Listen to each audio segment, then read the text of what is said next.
7h52, l'édito politique sur Europe 1 avec le Figaro. Bonjour Karl Meus. Bonjour Alexis. Ce matin, vous nous parlez des élections municipales qui se tiendront donc les 15 et 22 mars prochains et vous nous dites que ce scrutin local aura des enjeux nationaux dont certains ne mesurent pas encore totalement la portée. À 3 mois du scrutin, Karl, les politiques n'ont pas vraiment pris conscience des enjeux. Écoutez Alexis, quand on discute avec certains d'entre eux, beaucoup assurent que ces élections municipales n'auront pas de conséquences nationales, qu'il ne faudra pas en tirer des leçons politiques, parce que la plupart des maires sortants vont être reconduits. Au fond, pour eux, ce n'est qu'une étape un peu importante avant le grand moment tant attendu, la présidentielle de 2027. À mon avis, ils se trompent grandement. Alors bien sûr, dans la majorité des 36 000 communes, les étiquettes politiques ne compteront pas et beaucoup d'édiles seront reconduits. Mais dans les villes moyennes, les grandes villes et les métropoles, les enjeux seront évidemment nationaux. D'une part parce que les termes choisis par les candidats entreront en résonance avec l'actualité nationale, ne serait-ce que sur la sécurité. D'autre part parce que justement, nous serons 1 an seulement avant le scrutin présidentiel. La dernière fois que c'est arrivé, c'était en 2001.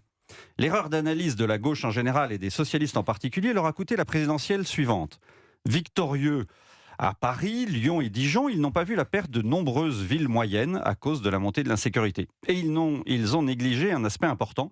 Les victoires parisiennes et lyonnaises étaient surtout liées aux divisions de la droite. 2 éléments qui joueront un rôle essentiel 1 an plus tard.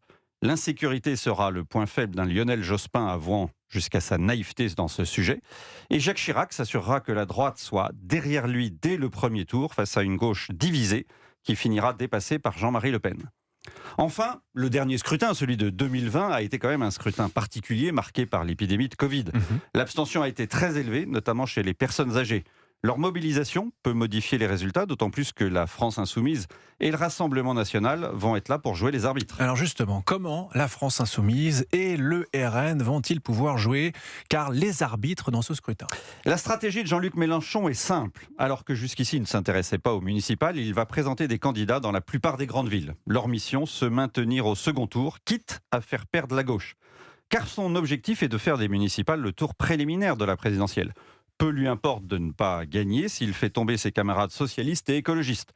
Si les écologistes et les socialistes perdent des villes comme Paris, Lyon, Bordeaux, voire Strasbourg, Besançon ou Tours, comment pourront-ils aborder la présidentielle en position de force?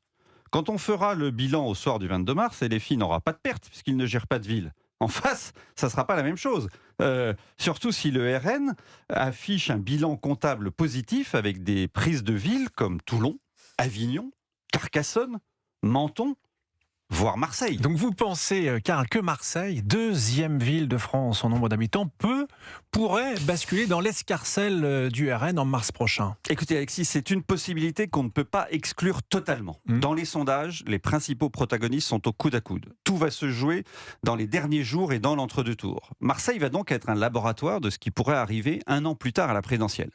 Le candidat du Rassemblement National, le député Franck Alizio, est un ancien UMP. Que vont faire les électeurs LR de Martine Vassal si la candidate du Bloc central arrive derrière lui?